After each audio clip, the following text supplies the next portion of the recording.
வணக்கம் மக்களே. இப்போ ஒரு நண்பர் எனக்கு ஒரு தகவல் அனுப்புனார்.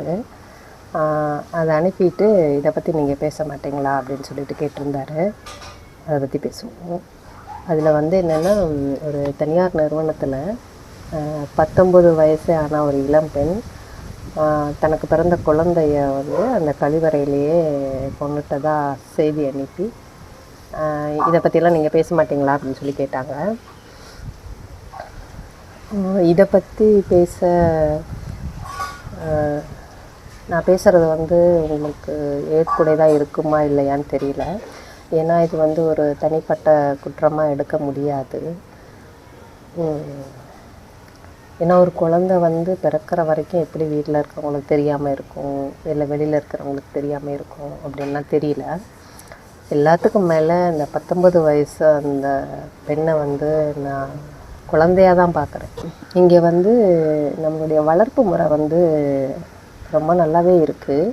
இன்னும் அதில் கூடுதலாக என்ன அப்படி சொல்ல வேண்டியது இருக்குதுன்னா, உனக்கு என்ன நடந்தாலும் பரவாயில்ல, நீ எவ்வளோ கேவலமான வேலைகள் பண்ணியிருந்தாலும் பரவாயில்ல, எங்கிட்ட சொல்லு அப்படின்னு பெற்றோர்கள் இன்னும் கொஞ்சம் இறங்கி தான் போக வேண்டிய சூழல். ஏன்னா நம்மலாம் ஓரளவுக்கு ஒழுக்கமாக அப்படி இருந்துட்டோம் அப்படின்னு சொல்கிறதுக்கு காரணம் நமக்கு இவ்வளோ வாய்ப்புகள் அப்போல்லாம் இல்லை. ஒருவேளை இந்த சூழலில் இருந்தால் என்ன நடந்திருக்குன்னு யோசித்து பார்த்தா தெரியும். பட் இன்றைக்கு பிள்ளைகளுக்கு நிறைய எல்லா மாதிரியான வாய்ப்புகளும் ரொம்ப சுலபமாக கையில் கிடைக்குது. ஸோ நான் அந்த குழந்தை முன்னாடியே வீட்டில் சொல்லியிருக்கலாம், அப்படி சொல்லி இருந்தால் இந்த குற்றம் தடுக்கப்பட்டிருக்கும் அப்படின்னு நான் நினைக்கிறேன். அந்த பிள்ளையுமே எவ்வளோ மன உளைச்சலோட இது வரைக்குமே அவங்க இறந்துருப்பாங்க. இந்த குற்றத்துக்கு காரணமாகவும் அவங்க ஆயிட்டாங்க. இப்போது அவங்க ஒரு குற்றவாளி ஆகிட்டாங்க. இப்போது இந்த வயசில் இந்த மாதிரியான பிரச்சனை, இந்த மாதிரியான குற்றம் இதெல்லாம் அவங்க மேலே இருக்குது. இப்போது அது ரொம்ப கஷ்டமான ஒரு விஷயம். ஏன்னா எதுவுமே வீட்டில் நாங்கள் இருக்கோம், நாங்கள் இருக்கோம் அப்படிங்கிற அந்த தைரியத்தை எல்லா பெற்றோர்களும் கொடுக்கணும். அதுக்காக இந்த தவறை நான் ஆதரிக்கிறேன்னு சொல்ல வரலை. இங்கே உயிர்கள் ரொம்ப முக்கியம். தப்பு செய்யாதவங்க யாரும் கிடையாது. ஆனால் எல்லாத்தையும் வீட்டில் சொல்கிற அளவுக்கு சுதந்திரம் நம்ம கொடுக்குறோமா? நம்ம வீட்டில் இருக்கவங்க, நம்ம அக்கம் பக்கம் இருக்கவங்க, சமூகத்தில் இருக்கவங்க எல்லோரும் கொடுக்குறோமா? இப்போ அந்த அந்த ஒரு பெண்ணை மட்டும் நம்ம குற்றம் சொல்கிறோம். ஆனால் அவங்களுக்கு உள்ளே இருக்கிற அந்த நிபந்தனைகள்லாம் எவ்வளோ இருந்திருக்கும், எவ்வளோ மன உளைச்சலில் வேலை பார்த்துருப்பாங்க. அவங்க தெரிஞ்சோ தெரியாமலோ தப்பு பண்ணிட்டாங்க. இது தப்போ சரியான தெரியாமையே தான் பண்ணியிருப்பாங்க. தெரிஞ்சிருந்தால் இவ்வளோ தூரம் வந்திருக்காது. ஏன்னா அவங்க ஒரு 19 வயசு தான் ஆகுது. இப்போது அந்த பெண் ஒரு குற்றவாளியாக சொல்லப்படுது. இந்த குற்றங்களுக்கு பின்னாடி எல்லாருமே, அவங்கள சுற்றி இருக்க அத்தனை பேருமே காரணமானவங்க தான்.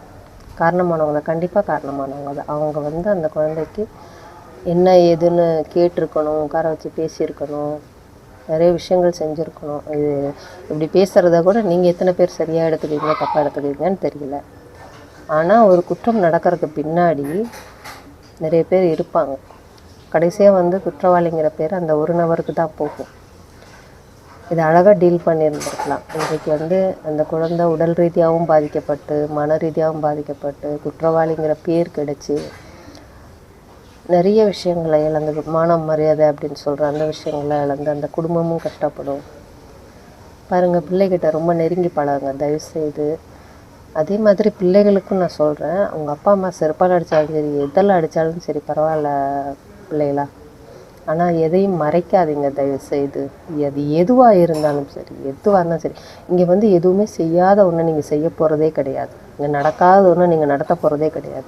அப்படி இருக்கும்போது எதுவாக இருந்தாலும் பரவாயில்ல சொல்லுங்களேன். இதெல்லாம் உங்கள் நல்லதுக்காக தான். நீங்கள் மறைச்சி என்றைக்காச்சும் ஒரு நாள் மாட்ட தான் போகிறீங்க. அதுக்கு சொல்லிவிட்டு நம்ம பெற்றோர்கள் நம்மளை காப்பாற்றுறதுக்கான வேலைகள் பார்ப்பாங்க இல்லையா? அந்த அவகாசத்தை கூட நீங்கள் அவங்களுக்கு கொடுக்கல அப்படின்னா இப்போது இந்த மாதிரியான சூழலெல்லாம் அனுபவிக்க வேண்டிய அவசியம் இருந்திருக்காது. அதனால் எதுவாக இருந்தாலும் சொல்லுங்கள். எதுவாக இருந்தாலும், அது எப்படியானதாக இருந்தாலும் சரி சொல்லிவிடுங்க. பெற்றோர்களும் அதுக்கு இடம் கொடுங்க தயவுசெய்து. என்னோடய சைடில் இதை பற்றி நீங்கள் பேச மாட்டீங்களான்னா, நான் இப்படி தான், என்னால் இப்படி தான் பேச முடியும், என்னால் இப்படி தான் பார்க்க முடியும். அது ஒரு குழந்தையாக தான் நான் பார்க்குறேன். ஒரு குழந்தைய பெற்றெடுக்கிற அளவுக்கு பக்குவமான ஆளாக அவங்களுக்கு துணிச்சல் இருந்திருக்கலாம். அந்த துணிச்சல் எந்தளவுக்கு சரியான துணிச்சல் நம்ம சொல்ல முடியாது. என்னை பொறுத்த வரைக்கும் அவங்களும் ஒரு குழந்தை தான். இன்னும் பிறகு அதுக்கு மேலே நடந்தது என்ன, அதுக்குள்ளே இருக்கிற விளைவுகள்லாம் என்னன்னு சம்மந்தப்பட்டவங்களுக்கு தான் தெரியும். நம்மளாம் எங்கேயோ இருந்து இதை பற்றி பேசுகிறவங்க. எனக்கு அவங்கள தனிப்பட்ட முறையில் குற்றவாளியாக பார்க்க முடியலை.